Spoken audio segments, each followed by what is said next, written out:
আসসালামু আলাইকুম। কেমন আছেন সবাই? আশা করি যে যেখানে আছেন, যেখান থেকে আমাকে দেখছেন, অনেক বেশি ভালো আছেন। তো আজকে আমি আমাদের বিএনপির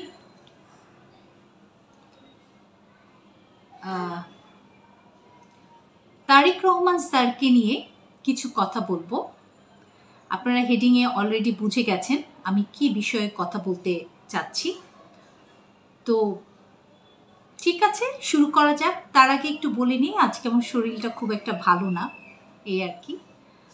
আর হচ্ছে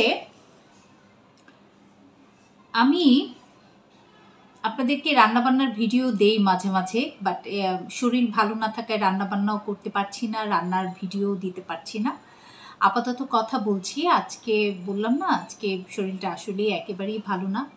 অনেক খেয়েছি সারাদিন, খাওয়ার চেষ্টা করেছি যেন শরীর ভালো থাকে, জ্বর ছিল। তো এখন রাতের বেলা আপনাদের সাথে বসেছি একটু কথাবার্তা বলার জন্য। আপনাদের সাথে কথাবার্তা বলতে পারলে আমার মনটা ভালো থাকে, আর মনটা ভালো থাকলে শরীরের উপর চাপটা একটু কম থাকে, শরীরটা একটু ভালো মনে হয়।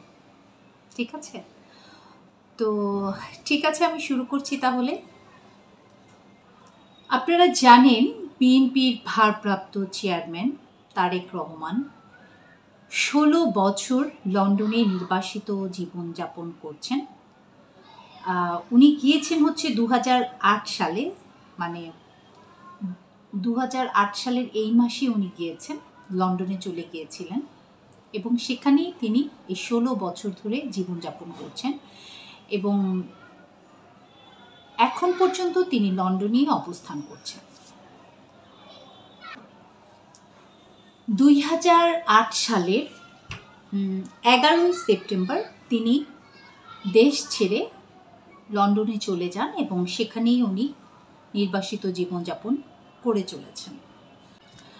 আওয়ামী লীগ সরকারের পতনের পরে বিএনপির অনেক বড় বড় নেতা এবং পেশাজীবী পরিষদ, মানে পেশাজীবী সংগঠনের বিভিন্ন নেতারা যারা দেশ ছেড়ে চলে গিয়েছিলেন তারা একে একে সবাই দেশে ফিরছেন এবং আজকে আওয়ামী লীগ সরকারের পতনের প্রায় 55 দিন অতিবাহিত হলেও তারেক রহমান স্যার এখন পর্যন্ত দেশে ফেরেননি।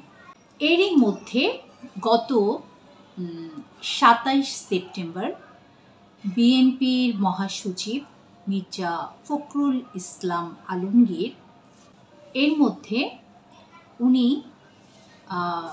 বিএনপির প্রাক্তন আসম হান্নান শাহ ওনার 8ম মৃত্যুবার্ষিকীতে মির্জা ফখরুল ইসলাম আলমগীর সাহেব গিয়েছিলেন এবং সেখানে তিনি বলেছেন যে তারেক রহমানের বিরুদ্ধে সমস্ত মামলা প্রত্যাহার করে তাকে দেশে ফিরিয়ে আনার একটা দাবি উনি জানিয়েছেন।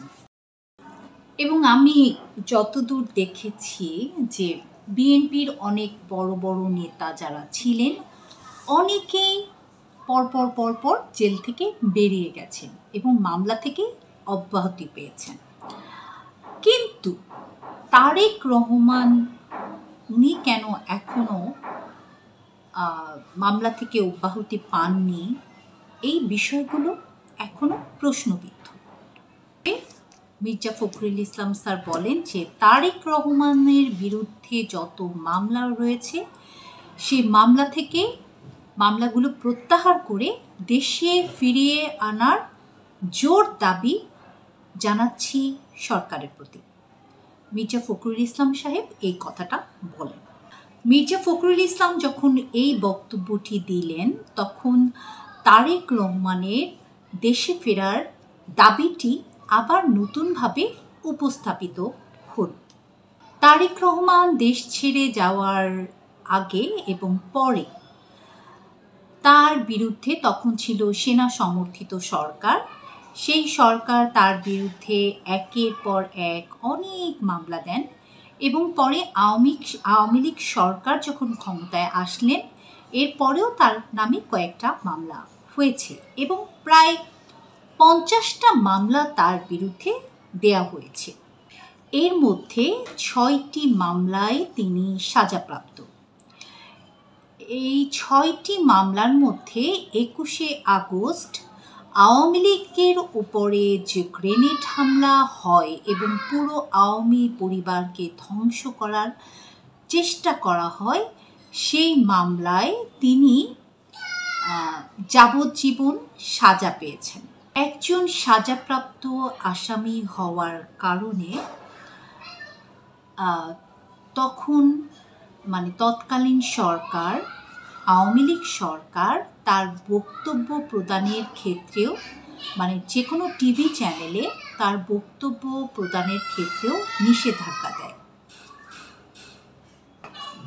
কিন্তু অবাক করা বিষয় যে 5 আগস্ট আওয়ামী লীগ সরকার দেশ ছেড়ে চলে যাওয়ার পর দেশের প্রায় সকল গণমাধ্যম, এমনকি বিটিভি সহ তারেক রহমানের বক্তব্য প্রচার করে।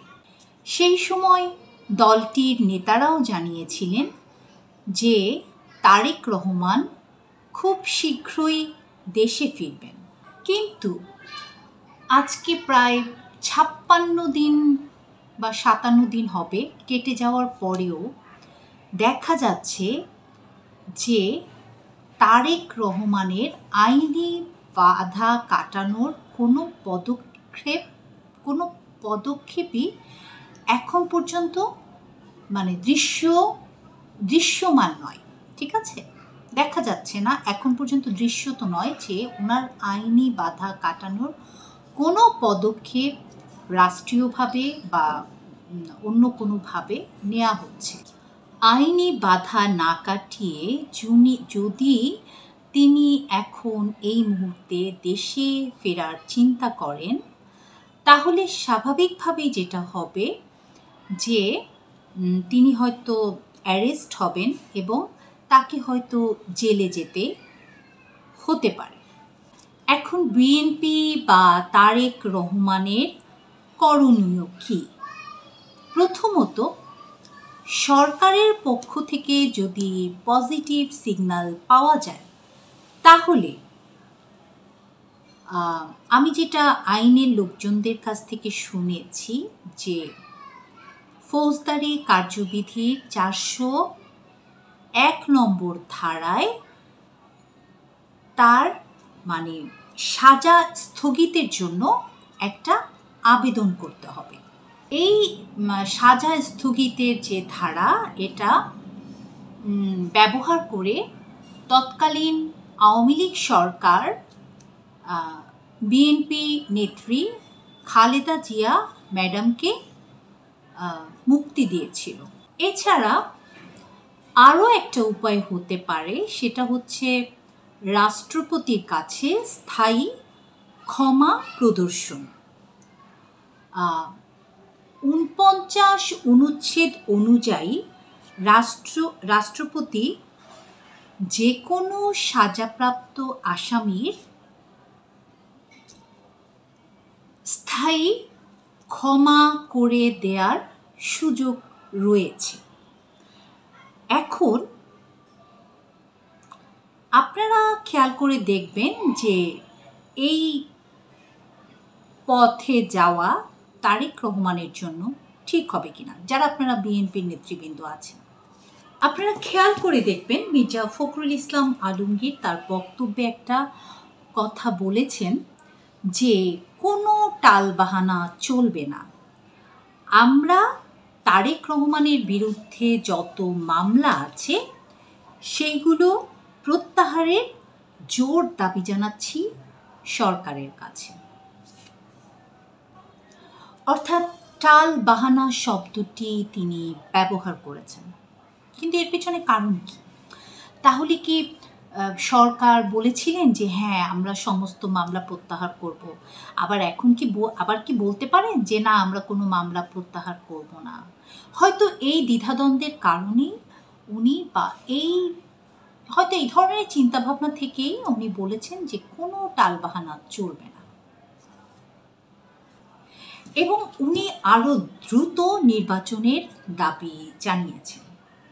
এবং নির্বাচনের একটা রোডম্যাপ আমরা পেয়েছি সেনাপ্রধানের কাছ থেকে, সেটা হচ্ছে 18 মাসের মধ্যে নির্বাচন দেবেন। কিন্তু অন্তর্বর্তীকালীন সরকারের উপদেষ্টা এই ব্যাপারে দ্বিমত পোষণ করেছেন। তিনি বলেছেন যে সরকার জানাবে যে কখন নির্বাচন হবে।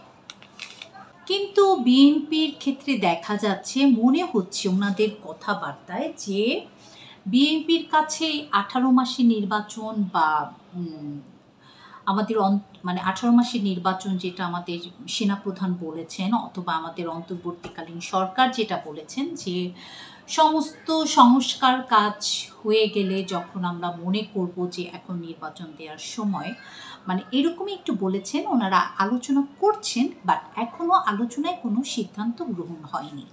হ্যাঁ, তো এরকমটাই বলেছেন। তো কোনো কিছুই হয়তো বিএনপি এটার মধ্যে কোনো কিছুই বিএনপির পছন্দ হচ্ছে না, যে বিএনপি চাচ্ছে যে খুব যত দ্রুত নির্বাচন দেয়া যায় ততই তাদের কাছে ভালো।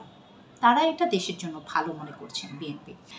এমনকি তারেক রহমানের মুক্তির দাবিও তারা করে যাচ্ছেন এবং প্রয়োজনে তারা আন্দোলনে নামারও কথা বলছেন। তাহলে কি আমরা ধরে নেব যে তারেক রহমানের কাছ থেকে, আমাদের অন্তর্বর্তীকালীন সরকারের কাছ থেকে তারেক রহমানকে মুক্তির সঠিক সিগন্যালটি কি তারা পাননি, না এখনো তারা পাচ্ছেন না?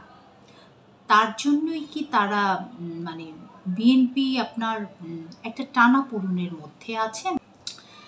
আমার তো মনে হয় এরকম একটা টানাপোড়েনের ভিতরেই আছেন, নতুবা বিএনপি কেন বলছে যে টালবাহানা চলবে না? আসলেই তো অনেকেই তো অলরেডি এই সরকার ছেড়ে দিয়েছেন, তাহলে তারেক রহমানকে নয় কেন?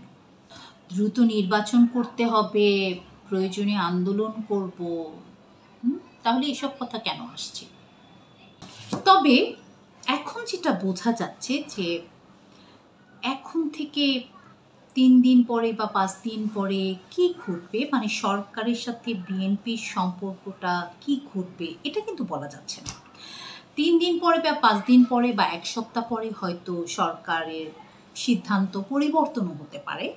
বাট এখন পর্যন্ত যেটা বোঝা যাচ্ছে, যে তারেক রহমান স্যারের দেশে ফেরার ব্যাপারে সরকারের হয়তো ওই ইচ্ছাটা নাই, এবং বিএনপিও সে ব্যাপারে কোনো গ্রিন সিগন্যাল পাচ্ছে। তাহলে ওভারঅল আমরা ধরে নিতে পারি যে তারেক রহমান স্যারের সাজা মওকুফ বা সাজা প্রত্যাহার, মামলা প্রত্যাহার বা তাকে ক্ষমা করে দেয়া, এই ধরনের কোনো বিষয়ে বিএনপি সরকারের কাছ থেকে এখন পর্যন্ত কোনো গ্রিন সিগন্যাল পায়নি, এবং সেই কারণে তারেক রহমান দেশে ফিরছে না। আমি যে মুহূর্তে আপনাদের সাথে কথা বলছি, সেই মুহূর্তে আমি বলতে পারি যে তারেক রহমান স্যার কবে দেশে ফিরছেন সেটা টোটালি অনিশ্চিত। তো ঠিক আছে, এই আর কি, আজকে ওনাকে নিয়ে এই বক্তব্যটা আমার দেওয়ার ছিল। আমি এটা পেয়েছি অনলাইনে। আমি নিজে সবসময় ঘাটাঘাটি করি যে লেটেস্ট কী নিউজগুলো আছে, তো আমার কাছে মনে হয়েছে যে এই নিউজটা লেটেস্ট এবং আমার ভালো লেগেছে। নিউজটা পড়ে আমার মনে হয়েছে যে মানুষ এই নিউজটা পড়তে পছন্দ করবে বা শুনতে পছন্দ করবে, জানতে পছন্দ করবে। কারণ আপনারা জানেন যে বিএনপি বাংলাদেশের অন্যতম বড় একটি দল। আওয়ামী লীগও যেমন একটি বড় দল, তেমনি বিএনপিও একটি বড় দল বাংলাদেশের। তো কিন্তু এখন মাঠ যারা কাঁপাচ্ছেন তারা কিন্তু জামাত ইসলাম। কারণ আপনারা জানেন যে এই আন্দোলনে সরকার পতনের পেছনে, সরকারকে নামানোর পেছনে প্রধান ভূমিকা পালন করেছে জামাত ইসলাম। তো যাই হোক, জামাত ইসলাম হোক, বিএনপি হোক, আওয়ামী লীগ হোক, যাই হোক, তো দেশের নিয়মে চলবে। আর আমাদের অন্তর্বর্তীকালীন সরকারের প্রধান উপদেষ্টা ডক্টর মোহাম্মদ ইউনূস নিশ্চয়ই ভেবে চিনতে সঠিক সময় সঠিক সিদ্ধান্ত গ্রহণ করবেন, এটাই আমরা আশাবাদী। তো ঠিক আছে, সবাই ভালো থাকেন, আল্লাহ সবাইকে নিরাপদে রাখুন। সবার উপরে মানুষ্যত্ব, তাহার উপরে কিছু না। আমরা যে যে ধর্মেরই হই না কেন, যে যে বর্ণেরই হই না কেন, যে যে দলেরই হই না কেন, আমরা মানুষ, মানুষকে ভালোবাসবো, মানুষের প্রতি দয়া দেখাবো, মানুষের সাথে অন্যায় করব না। এবং এই হোক আমাদের আজকের প্রতিজ্ঞা। ঠিক আছে, ভালো থাকেন সবাই। আল্লাহ হাফিজ, আসসালামু আলাইকুম।